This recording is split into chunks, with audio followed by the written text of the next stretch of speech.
네, 은폐 논란 커지는 책임론. 바로 김영춘 해수부 장관 얘기입니다. 자, 이현정 의원.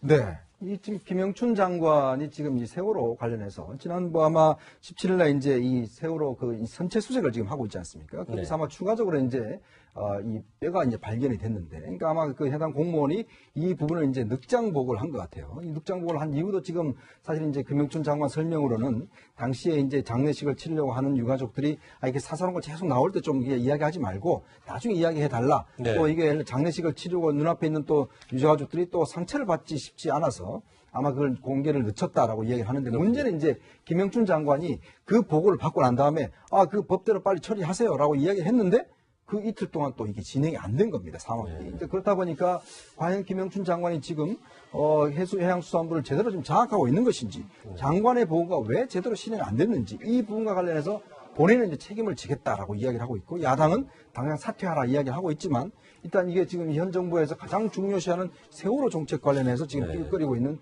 그런 모습입니다. 네. 자, 김영춘 장관 어제 이제 국회에 출석해서 한때는 한솥밥을 먹었던 동료 의원들에게 호된 질타를 받았습니다. 김영춘 장관입니다. 다시는 이런 일이 생기지 않도록 분골쇄신의 노력을 다해 나가겠습니다.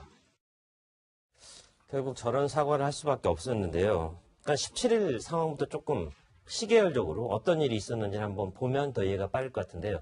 소정석 국장님 좀 설명해 주십시오. 그러니까 17일 날 이제 세월호 선체에서 수색 중에 이 사람 뼈로 추정되는 뼈가 이제 발견이 된 겁니다. 그렇죠. 네, 그래서 그 현장에 나와 있던 그 국가수 요원이 사람 뼈로 추정이 된다. 뭐 이렇게 얘기를 했고, 하지만 현장에 이제 해수부 그 담당 공무원은 내가 책임질 테니까 이 부분은 비공개로 하자. 뭐 이렇게 얘기를 한 거죠. 물론 그 배경에는 어제 인터뷰 나온 거 보면은 과거 이제 세월호 유족들, 두부 가족의 유족들이 앞으로 이 뼈 같은 거 나와도 좀 공개를 천천히 했으면 좋겠다. 뭐 이런 얘기를 자신에게 했기 때문에 어떤 유족들의 아픔에 좀 공감하는 차원에서 자신은 공개를 하지 않았다라고 얘기를 했는데, 그리고 나서 3일 지나서 20일 날 이제 김영춘 해수부 장관에게 이 사실이 보고가 되거든요. 그렇죠. 그 자리에서 이제 김영춘 장관이 그럼 그거 빨리 유족들에게 알려줘라. 이렇게 지시를 하는 거죠. 20일 날. 하지만 그 지시가 이행이 안 되는 겁니다. 그리고 나서 이제 22일 날 공개가 되는 것이거든요. 그러니까 지금 이제 김영춘 장관에 대해서 문제 제기를 하는 쪽에서는 20일 날 지시를 했으면 바로 그게 공개가 됐어야지 왜 이틀 동안에 공개가 안 됐느냐. 그것은 장관이 해수부를 정확하게 장악을 지금 못한 것 아니냐. 네. 해수부 내에 이른바 이 과거 정권에서 수혜를 입은 세력들이 그대로 그 장관을 왕따시키고 있는 것 아니냐. 뭐 이런 이제 얘기들을 지금 여권에서는 하고 있는 것이죠. 네. 그렇군요. 근데 저도 좀 개인적으로 이해가 안 되는 게, 김영춘 장관이 이제 뒤늦게 보고를 받고 굉장히 이제 실무자들을 질타했다는 거 그렇죠. 아니에요? 네. 그런데 그랬던 김영춘 장관 본인도 이틀 뒤에야 이낙연 총리에게 보고를 했고, 네. 중요한 건요, 청와대는 또 따로 보고를 하지 않았거든요. 네. 들어보시죠. 장관님이 이제 보고받고 직접 청와대에 보고할 생각은 안 했습니까? 대통령께? 예, 그 생각까지 못했습니다. 그러니까 21일 날, 그러니까 20일 날 김영춘 장관 보고를 받아서 뼈 조각 발견했다는 걸 인지했어요. 21일 날 국무회 때 대통령을 만났는데 그 자리에서도 보고를 안 했다. 자, 이건 어떻게 봐야 될까요? 그러니까 다 저는 개인적으로 이해가 안 됩니다. 네. 왜냐하면 그러니까 공무원은 보고가 생명인 조직입니다. 공무원이 보고를 안 한다는 얘기는 그건 있을 수가 없는 일입니다. 네. 그러니까 이것처럼 세월호처럼 이렇게 중대한 사안에서 그러니까 그 선체에서 유골이 발견이 됐는데 그거에 대해서 보고를 안 한 수습본부에 있는 공무원들도 도저히 저는 뭐 기본적인 공무원으로서의 자질 자체가 잘못됐다고 생각하고요. 그리고 김영춘 지금 현 장관도 굉장히 중대한 책임이 있다고 봅니다. 네. 방금 전에 말씀하셨던 것처럼 이렇게 예민한 문제를 보고받았으면 뒤늦게 보고받았다 하더라도 곧바로 질책하거나 아니면은 징계 조치하도록 한 다음에 그 다음에 곧바로 대통령이든 보고를 했었어야죠. 아니면 총리에게라도 보고를 해서 그 사후 조치를 빨리 취했어야지 문제를 이렇게 크게 만들지 않았을 텐데 사후 조치를 제대로 취하지 않았다는 겁니다. 네. 그러니까 이게 김영춘 장관이 행정 경험이 좀 부족해서인지 정치적 감각이 좀 떨어져서인지는 모르겠지만 이거는 기본적으로 공무원 조직에서는 저는 있을 수 없는 일이라고 보고요. 만약에 이 부분에 있어서 현재로서는 뭐 당사자 맨 처음에 보고를 안 한 공무원이 일종의 이제 보직해임 조치를 당하고 그다음에 이후 징계 조치를 당한다 하더라도 김영춘 장관이 스스로 나중에 가서 사퇴하는 일까지 가지 않기 위해서는 사후 조치들을 굉장히 철저히 할 필요가 있고 또 하나 지금 얘기가 나오는 것은 그러니까 지금 그 선체에서 발견된 유골이 이 조은하 허다윤 양의 유골일 가능성이 높기 때문에 제대로 보고 조치가 안 됐다는 건데 만약에 기수습자 2명 말고 현재 미수습자의 유골로 확인이 되면 어떡할 겁니까? 네. 그 누가 책임질 건가요? 그렇죠. 그 후폭풍은 그 감당하기가 정말 어렵거든요. 그럴 것 같습니다. 그러니까 김영춘 장관이 이후에 나타나는 문제에 대해서는 정말 본인 스스로가 직을 걸고 한다는 생각으로 정말 철저하게 대처를 해야 된다고 생각합니다. 네. 그리고요, 이제 민주당에서도 이 문제의 본질은 은폐가 아니다. 실무진의 늑장 보고 라인의 문제였을 뿐이다라고 주장을 하면서 또 논란이 됐습니다. 어제 장면입니다. 세월호 유해 발견 은폐 사건에 대해서 이 사건에 대해서 우선 장관님 뭐가 가장 큰 문제였다고 생각을 하십니까? 현장 책임자가 자의적인 판단과 인간적인 정리에 끌려서 지켜야 될 절차 의무를 어기고 함부로 판단해서 국민적 의혹을 크게 불러일으키고 해수부 조직 안의 기강 체계를 무너뜨리는 게 가장 큰 문제라고 생각합니다. 17일 날 일이 일어났는데 20일 날 보고를 받으셨어요. 그 기간은 실무자의 책임이라고 치고 20일 이후에도 문제가 있었다. 다시 한번 뒤집어보는 그런 노력을 안 한 관리 능력에 문제가 있다. 책임 문제는 실무자만 물으면 되는 겁니까? 민주당에서도 어떤 저는 책임을 굉장히 추상같이 네. 추궁하는 모습 보이는데요. 은폐냐, 늑장 보고이냐, 네. 뭐 이렇게 하는데 양쪽 다 문제 있어 보여요. 그렇죠. 왜냐하면 늑장 보고라 해도 세월호 책임이 뭡니까?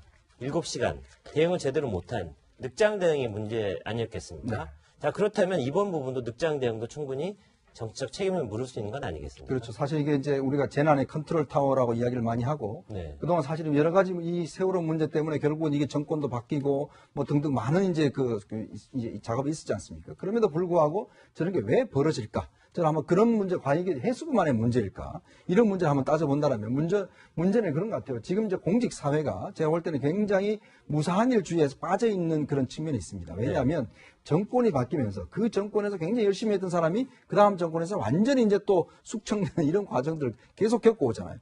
그러니까 제가 알기로 아마 최근에 공무원들 이야기를 들어보면 어차피 다음 정권 가면 또 우리가 심판받는다. 다 그냥 조용히 있자. 그리고 뭐 그냥 자기 일만 알아서 하자라는 분위기가 굉장히 또 공사에 많다는 거고 또 하나의 문제는 이제 이 공직 분위기가 이게 지금 이제 이 공무원 조직이 대부분 다 세종시에 가 있지 않습니까?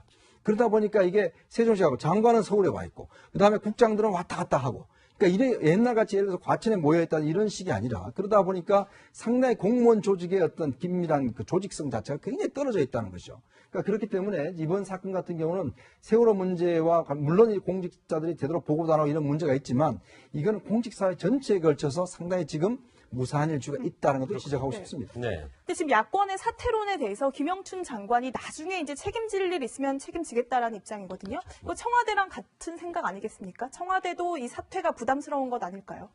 그렇죠. 현실적으로 봤을 때 이제 만약에 사퇴하면 후임을 고르는 문제가 간단치 않지 않습니까? 여러 가지로. 그런데 사퇴 안 한다라고 딱 얘기하기도 어려워요. 네. 왜 그러냐면 이 세월호라는 문제가 가지고 있는 굉장히 정치적인 민감성 때문입니다. 그러니까 그동안에 이제 여권에서는 굉장히 전임 정권에서 세월호 부분에 대해서 잘못 대응해왔다는 걸 굉장히 강하게 비판을 해왔단 말이에요. 그런데 지금 정권이 바뀌었는데 거기에 대해서 또 비슷한 어떤 이 위기관리 능력에서의 어떤 문제점을 노출하는 작은 이 케이스거든요, 이게. 그렇기 때문에 이런 부분들이 자칫하면은 정치적인 부메랑으로 돌아올 가능성이 있기 때문에 현재로서는 약간 여지를 두는 정도로 하면서 이렇게 좀 시간을 여러 가지 여론의 추이를 좀 지켜보는 쪽으로 방향을 정한 것이죠. 그러니까 방금 전에도 지적하셨던 것처럼 저는 좀 쓴 약이 돼야 된다고 생각해요. 지금 공무원들 무사한일주의 말씀하셨지만 지금 세월호 참사가 벌어지고 난 다음에 해수부가 굉장히 실망스러운 모습 많이 보였거든요. 알겠습니다. 그런 부분에 있어서도 확실하게 조직을 혁신할 수 있는 계기가 돼야 된다고 생각합니다. 네. 195일 만에 내각이 구성됐는데 해수부 장관이 또 흔들리는 모습 문재인 정부로서는 달갑지 않을 것 같습니다. 자, 내후 외환에 흔들리는 김정은을 꼽아봤습니다. 이현정 의원님. 네. 어떤 상황이 벌어지고 지금 이제 아마 그 주한미 대리대사가 지금 사진을 올려놓은 걸 보면 지금 네. 현재 오창성 병사가 넘어온 바로 거기 있지 않습니까? 차가 네. 거기에서 도랑에 이제 걸려서 넘어왔는데 아, 저 사진이군요. 지금 이제 거의 사람 어떤 키만큼의 지금 도랑을 다시 파고 있어요. 그리고 나무도 지금 새롭게 심어서 거의 참호에 저쪽으로, 가까운 거네요. 그렇죠. 넘어올 수 없도록 지금 참호 같은 걸 지금 만들고 있고 또 네. 지금 여기에 근무 서고 있는 한 40여 명의 병사들 다 교체를 했다고 합니다. 네. 이제 그렇게 지금 하고 있고 사실 이 문제가 북한 내부엔 전혀 지금 공개가 되고 있지 않아요. 네. 그러니까 김정은 입장에서 보면 일단은 어느 정도 그래도 당성이 있고 괜찮다는 JSA 쪽에 있는 병사가 넘어가는 것도 문제고 또 이 병사가 넘어오면서 그동안 한국의 대중문화에 대해서 굉장히 관심이 많았고 그걸 이제 접해왔다는 것이거든요. 그리고 지금 이 병사의 몸에서 나온 걸 보면 건강상 기생충이라든지 옥수수라든지 북한의 지금 현재의 실태가 그대로 노출된 게 있습니다. 네. 그렇기 때문에 아마 이 상황은 김정은으로서는 상당히 위기가 아닌가라는 생각이 듭니다. 네. 뭐 지금 그 72시간 다리도 뭐 폐쇄를 하고 통제를 강화한다고 하고 또 이 경비 병력이 한 40여 명이 되는데 교체를 한다고 하는데 북한에선 지금 일단 이 부분에 대해서는 어떤 언급도 안 나오고 있거든요. 그러니까 북한 입장에서는 굉장히 민감한 사건이었을 거예요, 이번 일이. 그렇죠. 왜냐하면은 일반적인 그 비무장지대에서 만약에 이런 사건이 벌어진 거 하고 JSA에서 벌어진 것하고는 차원이 다른 문제거든요. 그렇죠. 네. 왜냐하면 그러니까 우리 일반적인 비무장지대는 우리 군이 관할해서 있는 지역이고 또 이런 일이 벌어졌다 하더라도 북쪽하고 일반적으로 어떤 문제들을 해결할 수 있는 그런 게 있고 또 전 세계적인 관심이 좀 덜할 수 있거든요. 근데 JSA 지역이라고 하는 곳에서 이런 일이 벌어졌다고 하는 것은 전 세계에 북한의 실태를 다 만천하에 공개하는 거랑 똑같은 효과가 나타날 수도 있거든요. 그러니까 그 북한 병사가 결국 그 JSA 지역을 통과해서 넘어오려고 했고 귀순하려고 했고 그걸 북에서 이 정전협정을 위반하면서까지 총격을 네. 가했고 그 병사가 와서 진짜 그 하늘이 도와줬다고 할 정도로 하늘이 도와줬다고 할 정도로 여기서 또 극적으로 살아나고 네. 그러니까 북의 입장에서는 이 민감한 일에 대해서 어떤 방식으로든 그러니까 다시는 재발하지 않도록 하는 조치들 만들 필요가 있다 이렇게 보고 있는 것 같고요. 그렇죠. 그래서 지금 뭐 도랑을 판다거나 아니면 72시간 다리를 통해서 절대 앞으로 넘어오지 못하게 만든다거나 이런 것들을 아마 할 것으로 보이고 북한 내부를 결속하려고 하는 움직임들도 아마 더 앞으로 있지 않을까 하는 생각을 저는 해봅니다. 네, 저 26분의 어떤 영상을 통해서 얼마나 판문점 경비가 허술한지 그리고 북한군의 실태가 얼마나 보잘것 없는지 이런 부분들이 사실 만천하에 공개된 것 김정은으로서 굉장히 달갑지 않을 것 같은데요. 자, 소정석 국장님. 네. 지금 도랑을 파고 참호를 만드는 것. 근데 과거에 JS의 역사를 보면 그런 문제가 생길 때마다 어떤 그런 움직임들이 계속 있어 왔죠? 그렇죠. 굉장히 큰 사건들이 사실 JSA를 중심으로 해서 있었죠. 뭐 네. 대표적인 게 이제 1976년에 있었던 북한의 도끼 만행 사건이죠. 네. 우리 측 유엔사 관측에 이제 북한 측 이 초소 관측을 이 미루나무가 중간에 있어가지고 좀 어려워서 그 미루나무를 자르려고 하는 상황에서 북한군 20여 명이 몰려와서 도끼로 이제 유엔사 지휘관들 2명을 살해한 거의 그때 뭐 전쟁 일보 직전까지 그때도 갔었죠.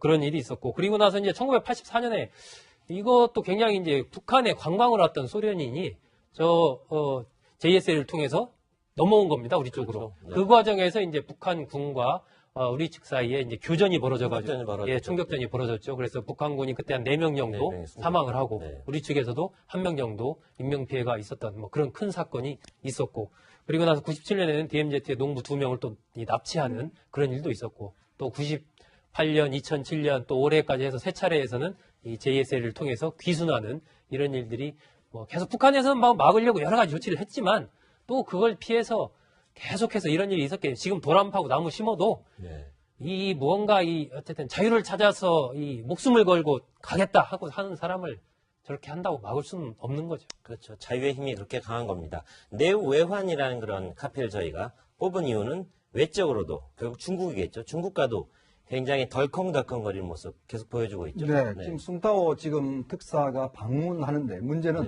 숭타오 특사가 방문할 때 이제 에어 차이나를 타고 갔거든요. 네. 그 바로 도착하는 즉시 그 다음부터 에어 차이나의 북한 그 기항을 전부 다 금지시켰어요. 끊어버렸어요. 네. 네. 그러니까 그 뭐냐면 숭타오 특사가 가서 김정은을 못 만났습니다. 안 만나줬어요. 이제 그러다 보니까 중국 입장에서는 이거는 안 된다 싶어서 바로 조치를 취했고 체면을 송산당한. 네, 지금 이제 단둥 철교라고 하시면 우리가 이제 그 단둥과 신의주 간에 지금 조중 우호교라고 있지 않습니까? 그걸 통해서 많은 물자들이 사실은 이제 70% 달하는 물자가 가는데 이걸 수리한다고 지금 폐쇄시켜 버렸어요. 아, 중국이요? 네, 중국이 폐쇄시켜 버렸습니다. 이게 뭐냐면 실제로 이제 지금 북한으로 가는 혈류와 같은 것인데 지금 예전에 한번 중국이 북한으로 들어가는 이 송유관을 수리한다는 이유로 한번 끊은 적이 있습니다. 한 10일 정도. 난리가 났습니다. 그때 북한이 이제 기름이 끊기니까. 근데 지금 사실은 겨울철이잖아요. 그리고 지금 먹을 것도 여러 가지가 부족한데 지금 일단 중국이 저런 조치를 취하는 것은 그동안 중국에 대한 말을 듣지 않고 또 중국 자체 지금 특사도 만나지 않고 이런 데 대한 중국의 노골적인 불만들을 지금 표출하고 있는 것이 아닌가 보여집니다. 네, 지금까지 위기의 남자 3명에 대한 이야기를 나눠봤습니다. 저희는 잠시 후에 돌아오겠습니다. 실무자들을 질타했다는 거 그렇죠. 아니에요? 네. 그런데 그랬던 김영춘 장관 본인도 이틀 뒤에야 이낙연 총리에게 보고를 했고 네. 중요한 건요. 청와대는 또 따로 보고를 하지 않았거든요. 네. 들어보시죠. 장관님이 이제 보고받고 직접 청와대에 보고할 생각은 안 했습니까? 대통령께? 예, 그 생각까지 못했습니다. 그러니까 21일 날, 그러니까 20일 날 김영춘 장관 보고를 네. 받아서 뼈 조각 발견했다는 걸 인지했어요. 21일 날 국무회의 때 대통령을 만났는데 그 자리에서도 보고를 안 했다. 자, 이건 어떻게 봐야 될까요? 그러니까 다 저는 개인적으로 이해가 안 됩니다. 네. 왜냐하면 그러니까 공무원은 보고가 생명인 조직입니다. 공무원이 보고를 안 한다는 얘기는 그건 있을 수가 없는 일입니다. 네. 그러니까 이것처럼 세월호처럼 이렇게 중대한 사안에서 그러니까 그 선체에서 유골이 발견이 됐는데 그거에 대해서 보고를 안 한 수습본부에 있는 공무원들도 도저히 저는 뭐 기본적인 공무원으로서의 자질 자체가 잘못됐다고 생각하고요. 그리고 김영춘 지금 현 장관도 굉장히 중대한 책임이 있다고 봅니다. 네. 방금 전에 말씀하셨던 것처럼 이렇게 예민한 문제를 보고받았으면 뒤늦게 보고받았다 하더라도 곧바로 질책하거나 아니면은 징계 조치하도록 한 다음에 그 다음에 곧바로 대통령이든 보고를 했었어야죠. 아니면 총리에게라도 보고를 해서 그 사후 조치를 빨리 취했어야지 문제를 이렇게 크게 만들지 않았을 텐데 사후 조치를 제대로 취하지 않았다는 겁니다. 함부로 판단해서 국민적 의혹을 크게 불러일으키고 해수부 조직 안의 기강 체계를 무너뜨리는 게 가장 큰 문제라고 생각합니다. 17일 날 일이 일어났는데 20일 날 보고를 받으셨어요. 그 기간은 실무자의 책임이라고 치고 20일 이후에도 문제가 있었다. 다시 한번 뒤집어보는 그런 노력을 안 한 관리 능력에 문제가 있다. 책임 문제는 실무자만 물으면 되는 겁니까? 민주당에서도 어떤 저는 책임을 굉장히 추상같이 네. 추궁하는 모습 보이는데요. 은폐냐, 늑장 보고이냐, 네. 뭐 이렇게 하는데 양쪽 다 문제 있어 보여요. 그렇죠. 왜냐하면 늑장 보고를 해도 세월호 책임이 뭡니까? 7시간 대응을 제대로 못한 늑장 대응이 문제 아니었겠습니까? 네. 자, 그렇다면 이번 부분도 늑장 대응도 충분히 정치적 책임을 물을 수 있는 건 아니겠습니까? 그렇죠. 사실 이게 이제 우리가 재난의 컨트롤 타워라고 이야기를 많이 하고 네. 그동안 사실은 여러 가지 이 세월호 문제 때문에 결국은 이게 정권도 바뀌고 뭐 등등 많은 이제 이제 작업이 있었지 않습니까? 그럼에도 불구하고 저런 게 왜 벌어질까? 저는 한번 그런 문제, 과연 이게 해수부만의 문제일까? 이런 문제를 한번 따져본다면 문제는 그런 것 같아요. 지금 이제 공직 사회가 제가 볼 때는 굉장히 무사한 일주의에서 빠져 있는 그런 측면이 있습니다. 왜냐하면 정권이 바뀌면서 그 정권에서 굉장히 열심히 했던 사람이 그 다음 정권에서 완전히 이제 또 숙청되는 이런 과정들을 계속 겪고 오잖아요. 그러니까 제가 알기로 아마 최근에 공무원들 이야기를 들어보면 어차피 다음 정권 가면 또 우리가 심판받는다. 다 그냥 조용히 있자. 그리고 뭐 그냥 자기 일만 알아서 하자라는 분위기가 굉장히 또 공사에 많다는 거고. 뭐 보면 더 이해가 빠를 것 같은데요.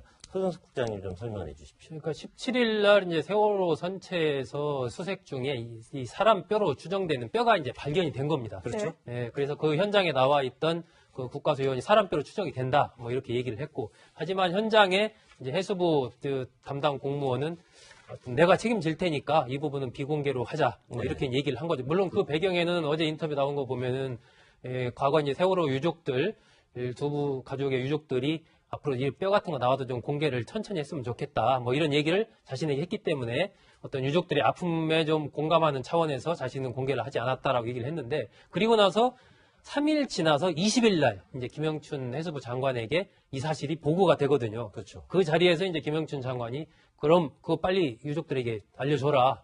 이렇게 지시를 하는 거죠. 20일 날. 하지만 그 지시가 이행이 안 되는 겁니다. 그리고 나서 이제 22일 날 공개가 되는 것이거든요. 그러니까 지금 이제 김영춘 장관에 대해서 문제 제기를 하는 쪽에서는 20일 날 지시를 했으면 바로 그게 공개가 됐어야지 왜 이틀 동안에 공개가 안 됐느냐. 그것은 장관이 이 해수부를 정확하게 장악을 지금 못한 것 아니냐. 네. 해수부 내에 이른바 이 과거 정권에서 수혜를 입은 세력들이 그대로 그 장관을 왕따시키고 있는 것 아니냐. 뭐 이런 이제 얘기들을 지금 여권에서는 하고 있는 것이죠. 네. 그렇군요. 근데 저도 좀 개인적으로 이해가 안 되는 게 김영춘 장관이 이제 뒤늦게 보고를 받고 굉장히 이제 입니다. 네. 그러니까 이게 김영춘 장관이 행정 경험이 좀 부족해서인지 정치적 감각이 좀 떨어져서인지는 모르겠지만 이거는 기본적으로 공무원 조직에서는 저는 있을 수 없는 일이라고 보고요. 만약에 이 부분에 있어서 현재로서는 뭐 당사자 맨 처음에 보고를 안 한 공무원이 일종의 이제 보직해임 조치를 당하고 그다음에 이후 징계 조치를 당한다 하더라도 김영춘 장관이 스스로 나중에 가서 사퇴하는 일까지 가지 않기 위해서는 사후 조치들을 굉장히 철저히 할 필요가 있고 또 하나 지금 얘기가 나오는 것은 그러니까 지금 그 선체에서 발견된 유골이 이 조은하 허다윤 양의 유골일 가능성이 높기 때문에 제대로 보고 조치가 안 됐다는 건데 그런 해명. 만약에 기수습자 2명 말고 현재 미수습자의 유골로 확인이 되면 어떡할 겁니까? 네. 그 누가 책임질 건가요? 그렇죠. 그 후폭풍은 그 감당할 수 감당하기가 없죠. 정말 어렵거든요. 그럴 것 같습니다. 그러니까 김영춘 장관이 이후에 나타나는 문제에 대해서는 정말 본인 스스로가 직을 걸고 한다는 생각으로 정말 철저하게 그 대처를 해야 된다고 생각합니다. 네. 그리고요, 이제 민주당에서도 이 문제의 본질은 은폐가 아니다. 실무진의 늑장 보고 라인의 문제였을 뿐이다라고 주장을 하면서 또 논란이 됐습니다. 어제 장면입니다. 세월호 유해 발견 은폐 사건에 대해서 이 사건에 대해서 우선 장관님 뭐가 가장 큰 문제였다고 생각을 하십니까? 현장 책임자가 자의적인 판단과 인간적인 정리에 끌려서 지켜야 될 절차 의무를 어기고 네, 은폐 논란 커지는 책임론 바로 김영춘 해수부 장관 얘기입니다. 자, 이현정 의원. 네. 이 지금 김영춘 장관이 지금 이 세월호 관련해서 지난번 아마 17일날 이제 이 세월호 이 선체 수색을 지금 하고 있지 않습니까? 거기서 네. 아마 추가적으로 이제 이 뼈가 이제 발견이 됐는데, 그러니까 아마 그 해당 공무원이 이 부분을 이제 늑장 보고를 한 것 같아요. 이 늑장 보고를 한 이유도 지금 사실 이제 김영춘 장관 설명으로는 당시에 이제 장례식을 치르려고 하는 유가족들이 이렇게 사소한 거 계속 나올 때 좀 이야기하지 말고 나중에 이야기해 달라. 네. 또 이게 장례식을 치르고 눈앞에 있는 또 유가족들이 또 상처를 받지 싶지 않아서 아마 그걸 공개를 늦췄다라고 이야기를 하는데 문제는 이제 김영춘 장관이 그 보고를 받고 난 다음에 그 법대로 빨리 처리하세요라고 이야기를 했는데 그 이틀 동안 또 이게 진행이 안 된 겁니다, 상황이. 이제 그렇다 보니까 과연 김영춘 장관이 지금 해양수산부를 제대로 좀 장악하고 있는 것인지 장관의 보고가 왜 제대로 실행 안 됐는지 이 부분과 관련해서 본인은 이제 책임을 지겠다라고 이야기를 하고 있고 야당은 당장 사퇴하라 이야기를 하고 있지만 일단 이게 지금 현 정부에서 가장 중요시하는 세월호 정책 관련해서 지금 삐걱거리고 있는 그런 모습입니다. 네. 자, 김영춘 장관 어제 이제 국회에 출석해서 한때는 한솥밥을 먹었던 동료 의원들에게 호된 질타를 받았습니다. 김영춘 장관입니다. 다시는 이런 일이 생기지 않도록 분골쇄신의 노력을 다해 나가겠습니다. 결국 저런 사과를 할 수밖에 없었는데요. 그러니까 17일 상황부터 조금 시계열적으로 어떤 일이 있었는지 한번